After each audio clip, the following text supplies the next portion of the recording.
नवरात्री उत्सवात देवी बसवायला पोलिसांकडून परमिशन मिळत नसल्यानं येवदा येथील महिलांचे थेट पोलीस ठाण्यात आंदोलन। अमरावतीच्या येवदा पोलीस ठाण्यात हातात महापुरुषांच्या प्रतिमा घेऊन महिलांनी आंदोलन सुरू केलं आहे। पोलिसांनी देवी बसवायला परवानगी नाकारल्यामुळे महिला आक्रमक झाल्याचं दिसून आलं। गावात अवैध धंदे खुलेआम सुरू असतात, त्याला परवानगीची आवश्यकता नाही। मात्र गावात देवी बसवायला पोलिसांकडून विरोध होत असल्याचा आरोप महिलांकडून करण्यात आला आहे।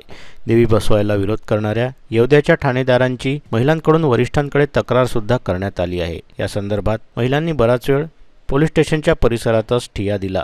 या संदर्भात येवदा येथील ग्रामस्थ महिला आक्रमक झाल्याचं दिसून आलं। पूर्ण गावामध्ये एकच देवी बसते, पण रामनगरमध्ये 4 देवा बसतात। यावर्षी 4थी देवी तयार होत आहे। देवी बसवण्यासाठी बंदी आणि दारू चालू करण्यासाठी का उजीळ करत आहेत? तर याचा काही पर्याय सांगितला पाहिजे ना।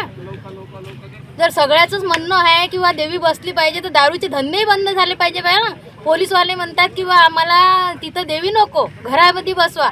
जर रोड जर देवीसाठी नाही तर मग काय दारूसाठी आहे काय? खुलेआम दारूचे धंदे चालू आहे ना। एक घराळ वरली मटके एक घराळ चालू आहे। लोक उद्ध्वस्त होऊ राहिले दारूमुळं आणि देवी बसवल्यानं काय तुमचं नुकसान होत आहे? आमच्याच पुढेच नाही, फक्त दारूचे धंदे आमच्याच घरापाशी आहे, कुठेच नाही आहे। ते डायरेक्ट म्हणून राहिले की आमचे महिने आहे पोलीस स्टेशन मध्ये, आम्ही हप्त्यानं पैसे देतो नेऊन। आमचं काहीच नाही होत। मला काय करतात? पार्टिशन मध्ये आहे, मग पैसे खाऊनच सरे धंदे हप्ते भेटूनच राहिले ना। भेटतच असेल म्हणूनच डबे लागते। आता शारदा देवच्यात काही झालं, आता तोंडी बोलतो मग निघून जातील। आम्ही बोललोच नाही म्हणतात, जीवाचं कोणा घेतलं आज आहे घेऊन उद्या नाही आहे।